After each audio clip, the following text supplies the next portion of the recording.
Texas Congressman Michael Cloud, also a member of the House Oversight and Appropriations Committee. Sir, big move here in this legislation, obviously supported by people who support Donald Trump and common sense.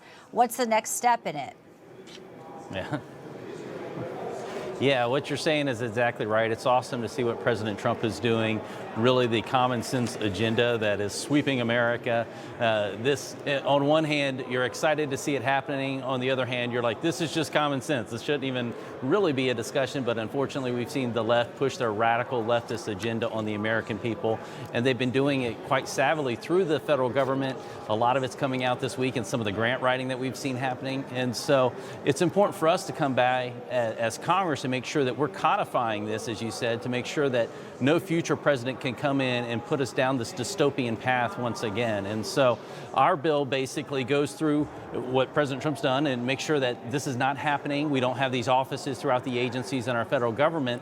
But then a lot of this was being force-fed onto the American people through the grant writing or through contracting. Right. If you had a business that was doing government or doing business with the federal government, you would have to have all this operating within your business to be able to have a contract. And so that's not what this country's about. Our bill works to make sure that this never returns to our government and to the American populace. You know, some big industries are following suit. Most recently, Google, once a leader in DEI, now ending it. But what you're doing also is sort of in tandem with, you know, an initiative we saw day one from Attorney General Pam Bondi. She's now saying that DOJ needs to investigate DEI. We saw some of the concerns about DEI with that horrific tragedy with the mid-air collision and air traffic controllers.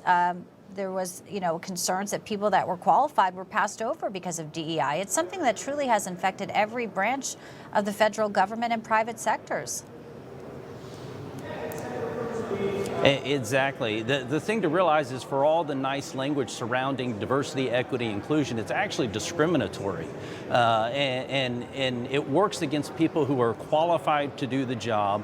You know, it's ironic that what we see from the Trump administration is a very diverse administration. The people he've nominated are very diverse, but he got there by finding the best people who are capable and qualified to do the job.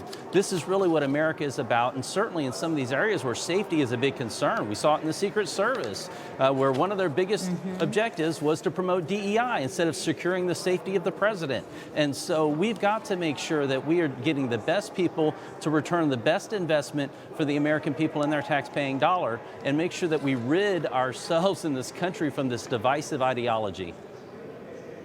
You've also introduced, Congressman Cloud, a piece of legislation. It's a bipartisan bill to expose the cost of Washington spending. It's the Cost Estimates Improvement Act. And there's been a lot of focus on, you know, slashing waste in Washington. As we know, Elon Musk has been tasked with some of that, and the left is really having a meltdown over it. Tell us about this legislation. Yeah. Well, one of the most important things we have to do right now, we're facing a lot of crises coming out of the Biden administration, but we've got to get our fiscal house in order. Everybody's looking to the United States to see, are we going to actually do it this time? It's upon us to make sure we get our house in order. And one of the biggest expenses that does nothing for the American people is what we pay in interest every single year. It's become one of the top things. It's exceeding our military spending, which is substantial.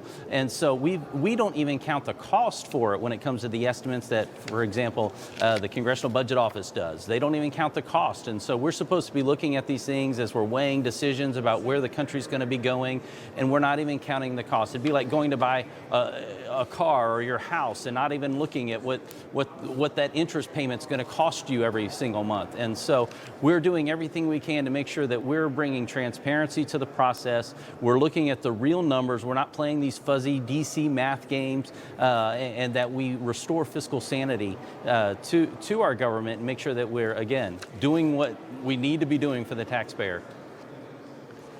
Well, obviously some serious talk right now about restoring the Trump era tax cuts, and also when it comes to salt, so many things that you guys are tackling right now. No tax on tips, big issues that Americans are excited to have Donald Trump deliver on. Information. Truth